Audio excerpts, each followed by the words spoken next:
السلام عليكم ورحمة الله وبركاته. هاي ذير، معكم مستر محمد عبد الصمد، وقناة حضرتك بتتفرجوا على دلوقتي اسمها قناة ايزي انجليزي من اليمين الشمال، انجليزي بالعربي وايزي بالانجليزي. ان شاء الله النهارده ميعادنا مع the first class concerning the English language course، اول حصة في كورس تأسيس اللغة الانجليزية ان شاء الله. وعلشان ما اطولش على حضراتكم، الفيديو ده ان شاء الله هنقسمه ل 2 parts، جزئين. الجزء الاول هنتكلم فيه ان شاء الله عن the English letters، حروف اللغة الانجليزية، هنقراها سوا ان شاء الله باذن واحد احد. تمام. الجزء الثاني ان شاء الله هنتكلم عن the English phonics او اصوات الحروف داخل الكلمات، وده ان شاء الله هنشرحه في الجزء الثاني. يبقى ان شاء الله بسم الله نسمي الله ونبدا على طول. الحروف هتظهر قدام حضراتكم على الشاشه في بدايه، بس قبل ما نقرا الحروف مع بعض لازم نعرف ان حروف اللغه الانجليزيه يا جماعه طبعا 26 حرف.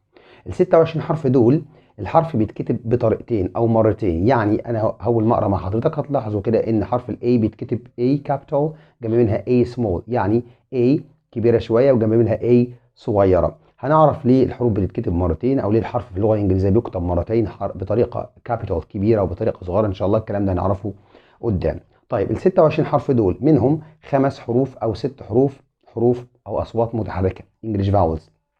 طبعا هما الاي والاي والاي والاو واليو، وهنضيف عليهم برضو حرف الواي، لان العلم حضراتكم حرف الواي ليها صوت ساكن وبرضو ليها صوت متحرك، وان شاء الله الكلام ده برضو هنعرفه قدام.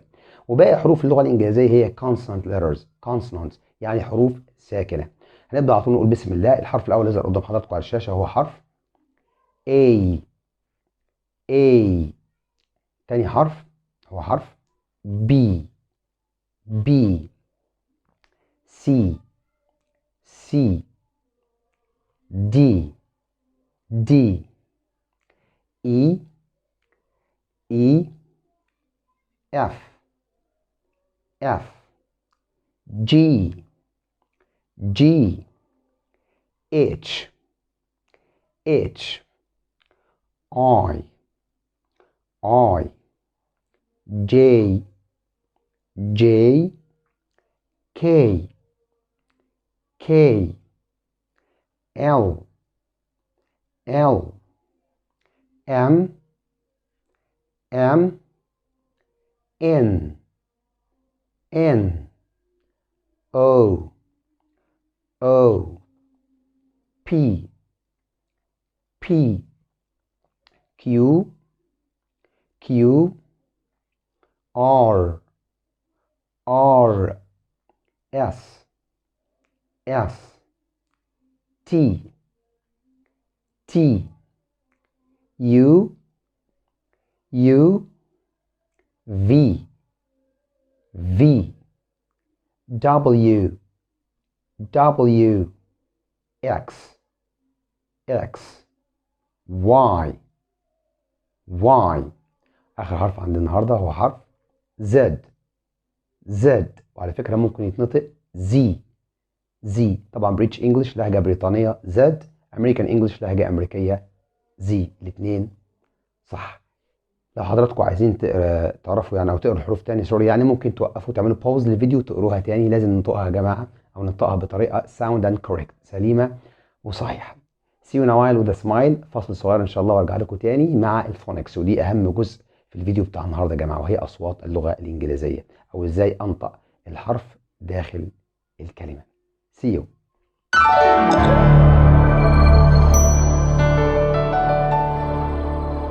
السلام عليكم ورحمة الله وبركاته. رجعنا لكم مرة تانية إن شاء الله مع بارت 2 في الفيديو بتاع النهاردة، الجزء الثاني ألا هو الفونكس. والفونكس يا جماعة إيه هو تعريف الفونكس الأول؟ الفونكس يا جماعة هي matching the letters with the sounds. matching the letters of a certain language with the sounds. يعني إيه؟ يعني ربط الحروف بأصواتها داخل الكلمة. يعني مثلا حرف ال A أو حرف ال B أو ال C ينطق منفردا.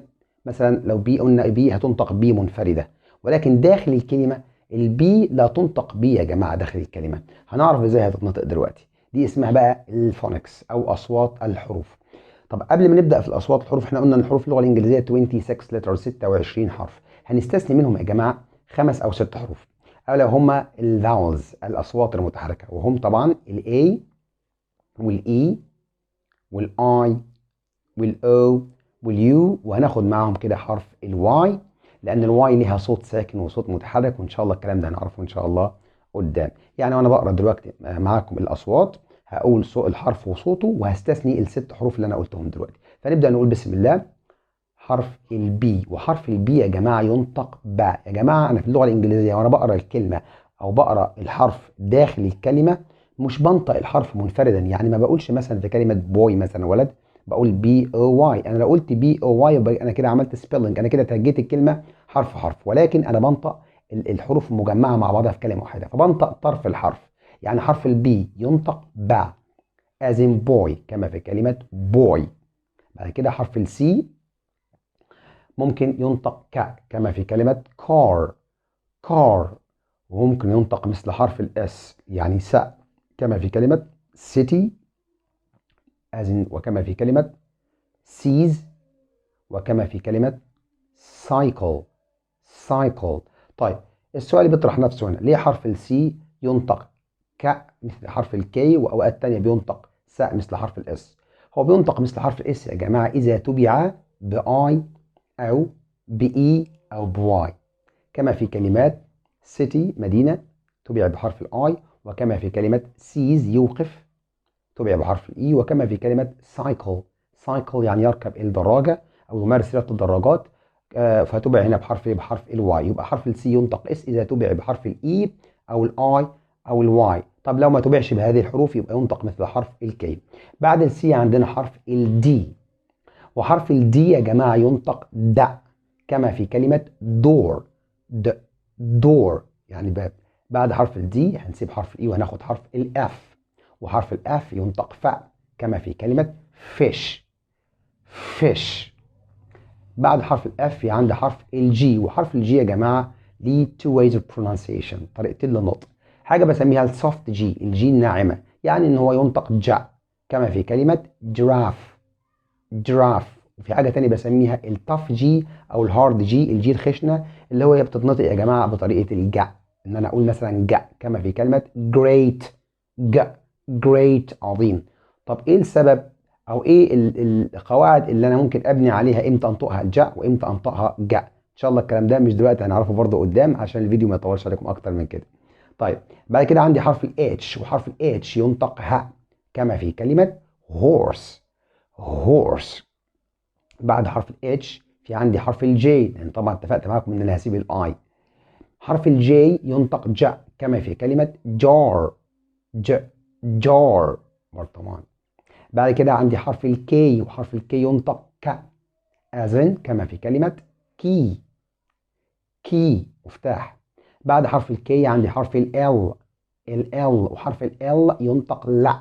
شفتوا يا جماعة أنا بنطق طرف الحرف، يعني ال L داخل الكلمة اللي هتظهر قدام حضراتكم دلوقتي هينطق لا، فهقول lion lion يعني أسد.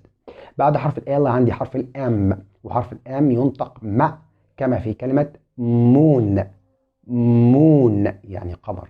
بعد ال M عندي حرف ال N، وحرف ال N ينطق ن كما في كلمة nest nest يعني عش. بعد كده عندي حرف ال P، لأن أنا طبعا هسيب ال O زي ما اتفقت مع حضراتكم، وحرف ال P ينطق با. احنا بنسميها طبعا البيت، يقول لك البيت تقيلة والبيت خفيفة.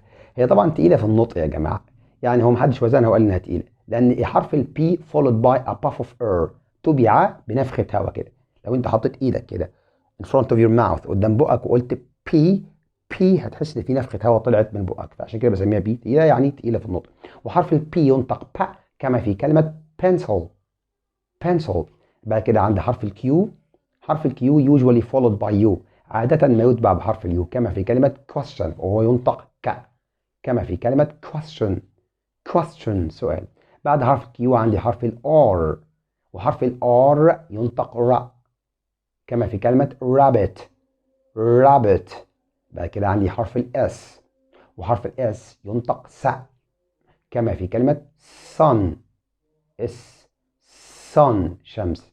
واحيانا بينطق مثل حرف الزد يعني اذا وقع بين two vowels ما بين صوتين متحركين، زي كلمة روز سبق بالاو وتبع بالاي اصوات متحركة. بعد الاس عندي حرف التي، وحرف التي ينطق تا.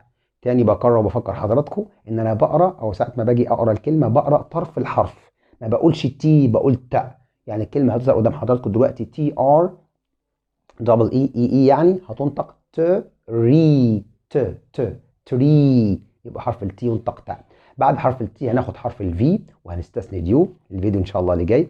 حرف الفي بينطق ذا كما في كلمة فان، فان شاحنة.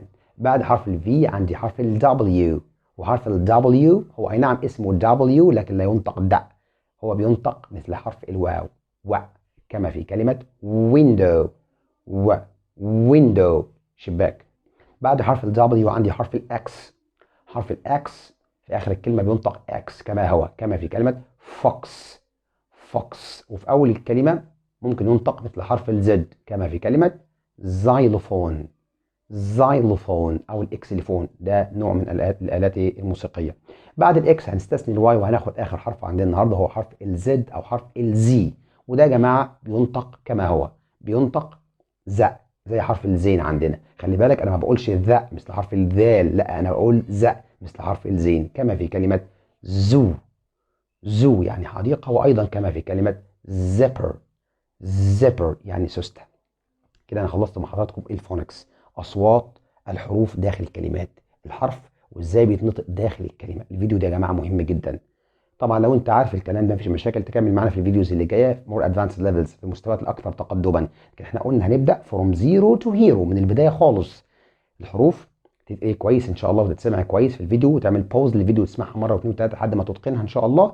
ثم بعد كده الفونكس اصوات الحروف. الفيديو اللي جاي ان شاء الله هنتكلم فيه منفردين كده، هيبقى فيديو خاص بالانجليش فاولز فقط، اصوات او الاصوات المتحركه في اللغه الانجليزيه فقط، لان الاصوات المتحركه اذا كانوا 5 أو 6 زي ما قلنا يا جماعه مهمين جدا واهم من الحروف الساكنه. مفيش كلمه في اللغه الانجليزيه لا تحتوي على صوت متحرك، في بعض الاستثناءات ولكن بسيطه، لكن كل كلمه في اللغه الانجليزيه 99% بتحتوي على صوت متحرك من الاصوات اللي احنا قلناهم. ان شاء الله الفيديو اللي جاي فيديو مهم جدا هنتكلم عن صوت متحركه، بس عشان تسمعه كويس وتتابعه كويس لازم برضو تسمع الفيديو اللي احنا قلناه النهارده وتقول لي رايك في الكومنتس.